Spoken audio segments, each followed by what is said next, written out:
Hello students, আমরা topic wise group C ও D এর জন্য যে ক্লাসগুলি শুরু করেছিলাম আজ তার 4 নম্বর ক্লাস। এই ক্লাসে আমরা মৌলিক অধিকার সম্বন্ধে তোমাদের পুরো কনসেপ্ট ক্লিয়ার করব। তোমরা ভিডিওটি শেষ পর্যন্ত দেখো ও যারা নতুন রয়েছো তারা অবশ্যই চ্যানেলটিকে সাবস্ক্রাইব করে দিও। মৌলিক অধিকার, তো এটা কততম অধ্যায়ে রয়েছে? 3। সংবিধানে যে 22টি অধ্যায় রয়েছে সেই 22টি অধ্যায়ের মধ্যে যে 3 নম্বর অধ্যায়টি রয়েছে বা অংশ রয়েছে, সেই 3 নম্বর অংশে কিন্তু মৌলিক অধিকার সম্বন্ধে বলা রয়েছে। ধারা, মৌলিক অধিকার ধারাগুলি হচ্ছে 12 থেকে 35তম ধারা, অর্থাৎ 12 থেকে 35 ধারার মধ্যে কিন্তু মৌলিক অধিকার সম্পর্কে বর্ণনা করা রয়েছে।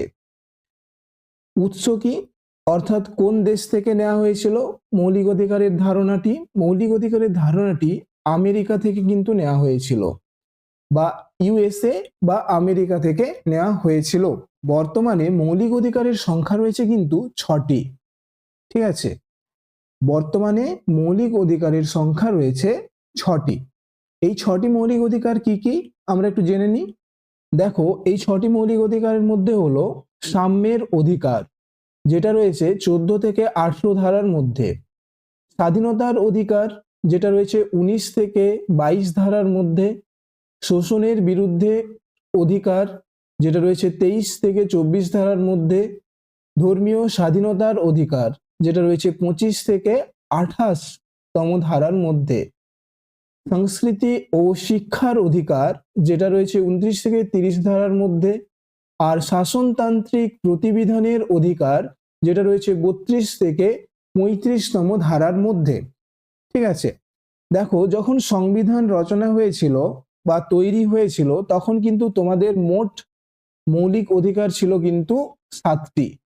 ঠিক আছে, যখন সংবিধান প্রস্তুত হয়েছিল তখন মোট মৌলিক অধিকার ছিল 7টি।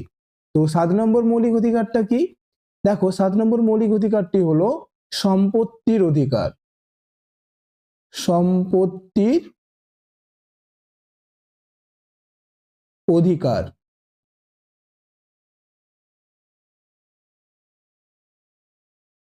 ঠিক আছে, 7 নম্বর মৌলিক অধিকারটি হলো সম্পত্তির অধিকার, যেটা 44তম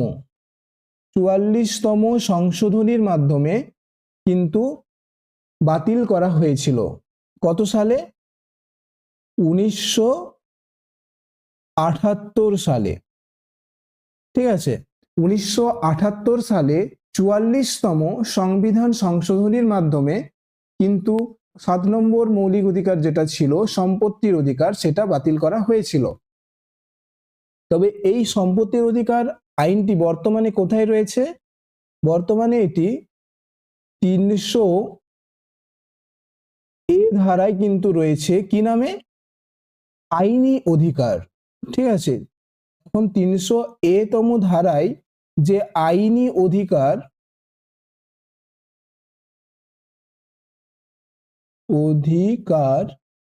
না, এখন সম্পত্তির অধিকারটি 300 এ তম ধারায় আইনি অধিকার হিসেবে রয়েছে। এটা কিন্তু খুবই গুরুত্বপূর্ণ যে সময়ে কতগুলি মৌলিক অধিকার ছিল? 7টি, যেটি 44তম সংবিধান সংশোধনীর মাধ্যমে 1978 সালে বাতিল হয়েছিল, যেটা বর্তমানে 300 এ ধারায় আইনি অধিকার হিসেবে রয়েছে। আর বর্তমানে মৌলিক অধিকার রয়েছে 6টি। এখন আমরা মৌলিক অধিকারের যে ধারাগুলি রয়েছে, ঠিক আছে, 12 থেকে 35 পর্যন্ত, সেই ধারাগুলি কিন্তু এখন আমরা দেখে নেব। 12 ধারায় বলা রয়েছে রাষ্ট্রের সংজ্ঞা ও বর্ণনা। ঠিক আছে, 13 ধারায় রয়েছে মৌলিক অধিকারগুলিকে খর্ব করে এমন আইন বাতিল যোগ্য। ঠিক আছে, তাহলে মৌলিক অধিকারকে খর্ব করে এমন আইন কিন্তু বাতিল যোগ্য। আচ্ছা, আমরা সাম্যের অধিকারগুলি দেখে নেব। 14 ধারায় রয়েছে আইনের চোখে সকলেই সমান, অর্থাৎ আইনের চোখে সব মানুষই সমান, সেটা কিন্তু 14 নম্বর ধারায় রয়েছে। 15 নম্বর ধারায় কি রয়েছে? জাতি, ধর্ম, বর্ণ নির্বিশেষে বিভেদ না করা, অর্থাৎ জাতিভেদ বা ধর্মভেদ বা বর্ণভেদ করা চলবে না, অর্থাৎ রাষ্ট্রের চোখে সকলেই সমান, এটা কিন্তু 15 নম্বর ধারায় বলা রয়েছে। 16 নম্বর ধারায় কি বলা রয়েছে? চাকুরির ক্ষেত্রে সমান অধিকার, অর্থাৎ জাতি ধর্ম বর্ণ নির্বিশেষে সবার ক্ষেত্রে চাকরি ক্ষেত্রে সমান অধিকার রয়েছে। তাহলে 16 নম্বর ধারায় কি রয়েছে? চাকরির ক্ষেত্রে সমান অধিকার। তোমরা এই ক্লাসের পিডিএফ গুলি পাওয়ার জন্য টেলিগ্রাম গ্রুপে যুক্ত হবে, লিঙ্কটা আমি কমেন্ট বক্সে পিন করে দেব। দেখো 17 নম্বর ধারায় কি বলা রয়েছে? অস্পৃশ্যতা দণ্ডনীয় অপরাধ। ঠিক আছে, অস্পৃশ্যতা দণ্ডনীয় অপরাধ, এইটা কিন্তু তোমাদের প্রিভিয়াস ইয়ার্স কোশ্চেনে কিন্তু বারবার এসেছে এবং এই মৌলিক অধিকারের ধারাগুলো কিন্তু খুবই ইম্পর্টেন্ট এবং তোমাদের পরীক্ষায় কিন্তু বারবার আসে। 18তম ধারায় কি বলা রয়েছে? পদবী গ্রহণ নিষিদ্ধকরণ, অর্থাৎ কোনো মানুষই নিজে নিজে পদবী গ্রহণ করতে পারবে না। ঠিক আছে, অর্থাৎ কোনো মানুষই নিজে নিজে পদবী গ্রহণ করতে পারবে না, তাই পদবী গ্রহণ নিষিদ্ধকরণ এটা বলা রয়েছে 18তম ধারায়। স্বাধীনতার অধিকার, স্বাধীনতার অধিকারে যে ধারাগুলি রয়েছে দেখো 19 ধারায় রয়েছে বাক, সমিতি, সমবেত, স্বাধীনভাবে চলাফেরা, বসতি স্থাপন ও বৃত্তি অবলম্বনের স্বাধীনতা। তাহলে 19 নম্বর ধারার যে 6টি উপধারা রয়েছে সেগুলো কি কি? বাক, সমিতি, সমবেত, স্বাধীনভাবে চলাফেরা, বসতি স্থাপন ও বৃত্তি। তাহলে এই 6টি উপধারা, ঠিক আছে? তাহলে বাক, সমিতি, সমবেত এবং স্বাধীনভাবে চলাফেরা করতে পারবে, তুমি বসতি স্থাপন করতে পারবে এবং তুমি বৃত্তি অবলম্বন করতে পারবে, সব ক্ষেত্রে স্বাধীনতা রয়েছে। এটা কিন্তু 19 নম্বর ধারায় রয়েছে। 20 নম্বর ধারায় রয়েছে কোনো অপরাধের জন্য নাগরিককে অতিরিক্ত শাস্তি প্রদান করা যাবে না, অর্থাৎ একই অপরাধে কোনো অপরাধীকে একাধিক শাস্তি দেওয়া চলবে না, একটি অপরাধের জন্য একটি শাস্তি রাখতে হবে, একাধিক শাস্তি দিলে চলবে না। এটা কিন্তু 20 নম্বর ধারায় বলা রয়েছে। 21 নম্বর ধারায় বলা রয়েছে জীবন ও ব্যক্তিগত স্বাধীনতা, অর্থাৎ সমস্ত মানুষের যে জীবন ও ব্যক্তিগত স্বাধীনতা সেটা কিন্তু 21 নম্বর ধারায় রয়েছে। যখন জরুরি অবস্থা চলবে তখনও কিন্তু এই 21 নম্বর ধারাকে কিন্তু ক্ষুণ্ণ করা চলবে না। এটা তোমাদের কোশ্চেন আসছে বারবার, কোন ধারাকে জরুরি অবস্থাকালীন ক্ষুণ্ণ করা চলবে না? সেটা হচ্ছে 21 নম্বর ধারা।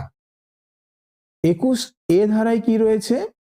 প্রাথমিক শিক্ষাকে মৌলিক অধিকারের অন্তর্ভুক্ত করতে হবে, অর্থাৎ প্রাথমিক শিক্ষাকে মৌলিক অধিকারের অন্তর্ভুক্ত করতে হবে। 21 ধারাটা আর একটা নামে পরিচিত, সেটা হলো শিক্ষার অধিকার আইন। তাহলে পরীক্ষায় কোশ্চেন আসে শিক্ষার অধিকার আইন কোন ধারায় রয়েছে? 21 এ ধারায় কিন্তু শিক্ষার অধিকার আইন রয়েছে। 22 ধারা, 22 ধারায় কি রয়েছে দেখো, কোনো ব্যক্তিকে বিনা কারণে গ্রেপ্তার করা যাবে না, অর্থাৎ কারণ ছাড়া কোনো ব্যক্তিকে গ্রেপ্তার করা চলবে না, অর্থাৎ কাউকে গ্রেপ্তার করতে হলে তার কারণ দেখাতে হবে। তারপরে রয়েছে দেখো শোষণের বিরুদ্ধে অধিকার, যেটা 23 ও 24 ধারায় রয়েছে। তো 23 ধারা কি রয়েছে? মানুষ ক্রয় বিক্রয় ও বেগার খাটানো নিষিদ্ধকরণ, অর্থাৎ মানুষকে ক্রয় বিক্রয় করা চলবে না এবং কোনো মানুষকে বেগার খাটানো চলবে না, তাকে যে পরিমাণ কাজ করানো হবে সেই কাজের পারিশ্রমিক কিন্তু দিতে হবে। 24 ধারায় কি রয়েছে? 14 বছরের নিচে শিশুকে খনি, কারখানা এই জাতীয় বিপজ্জনক কাজে নিয়োগ নিষিদ্ধ, অর্থাৎ 14 বছরের নিচে কোনো শিশুকে বিপজ্জনক কাজে যেমন খনি, কারখানা এই জাতীয় কাজে কিন্তু নিয়োগ করা চলবে না। এটা কিন্তু 24 নম্বর ধারায় রয়েছে। এবারে আমরা জানবো ধর্মীয় স্বাধীনতার অধিকারগুলো। দেখো 25 ধারায় রয়েছে ধর্ম প্রচারের স্বাধীনতা, অর্থাৎ প্রতিটি মানুষ সবার নিজের ধর্ম স্বাধীনভাবে প্রচার করতে পারবে। 26 ধারায় কি রয়েছে দেখো, ধর্মীয় কার্যাবলীর স্বাধীনতা, অর্থাৎ প্রতিটি মানুষ তার ধর্ম নিয়ে কাজকর্ম স্বাধীনভাবে করতে পারবে। ঠিক আছে, সেটা কিন্তু 26 ধারায় রয়েছে। তাহলে 25 ধারায় রয়েছে ধর্ম প্রচার করতে পারবে স্বাধীনভাবে, আর 26 ধারায় রয়েছে ধর্মের কার্যাবলীগুলো স্বাধীনভাবে করতে পারবে। 27 ধারায় কি রয়েছে? ধর্ম প্রচারের উদ্দেশ্যে কর আদায় নিষিদ্ধকরণ, অর্থাৎ ধর্ম প্রচারের নামে কর আদায় করা চলবে না। ঠিক আছে, সেটা কিন্তু 27 নম্বর ধারায় রয়েছে। 28 নম্বর ধারায় রয়েছে শিক্ষা প্রতিষ্ঠানে ধর্ম শিক্ষাদান নিষিদ্ধ, শিক্ষার্থীর ইচ্ছাধীনে, অর্থাৎ শিক্ষার্থীর ইচ্ছার বিরুদ্ধে কোনো শিক্ষার্থীকে শিক্ষা প্রতিষ্ঠানে ধর্ম শিক্ষাদান দেওয়া চলবে না।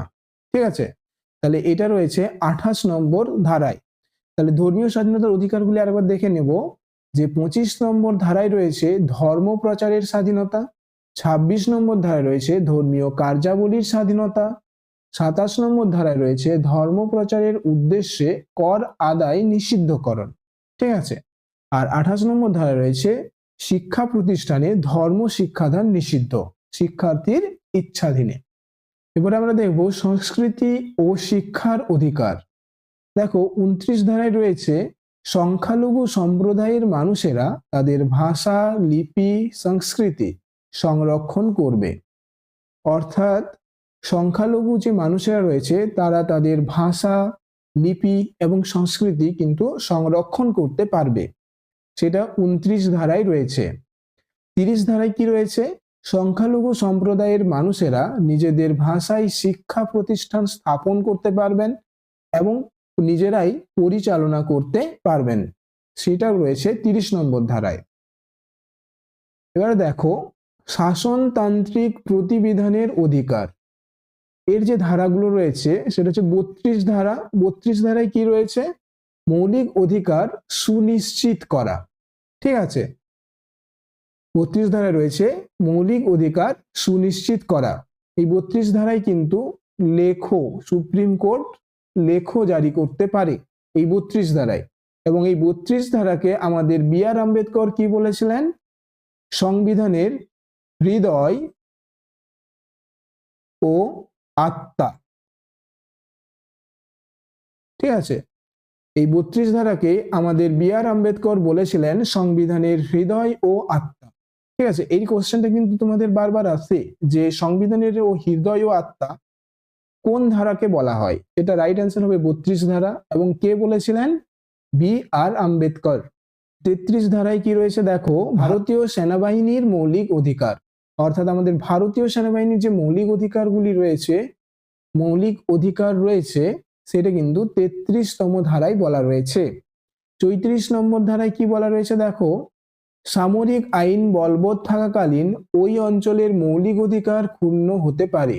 অর্থাৎ যেখানে সামরিক আইন বলবৎ থাকবে, অর্থাৎ সেনাবাহিনীর যে আইন থাকবে বা সেনাবাহিনীর যে শাসন থাকবে, সেই অঞ্চলে মৌলিক অধিকার ক্ষুণ্ণ হতে পারে, কিন্তু 21 নম্বর ধারাটা কখনোই ক্ষুণ্ণ হবে না, যেটা জীবন ও ব্যক্তিগত স্বাধীনতা, ঠিক আছে। 35 ধারায় কি রয়েছে? মৌলিক অধিকার রক্ষার্থে প্রয়োজনীয় আইন। অর্থাৎ মৌলিক অধিকার যদি কোনো কারণে মনে হয় যে কোনো কেউ লঙ্ঘন করছে বা লঙ্ঘন হতে পারে, তাহলে সেই রক্ষার্থে যে প্রয়োজনীয় আইন নিতে পারে, সেটা কিন্তু 35 ধারায় উল্লেখ করা রয়েছে।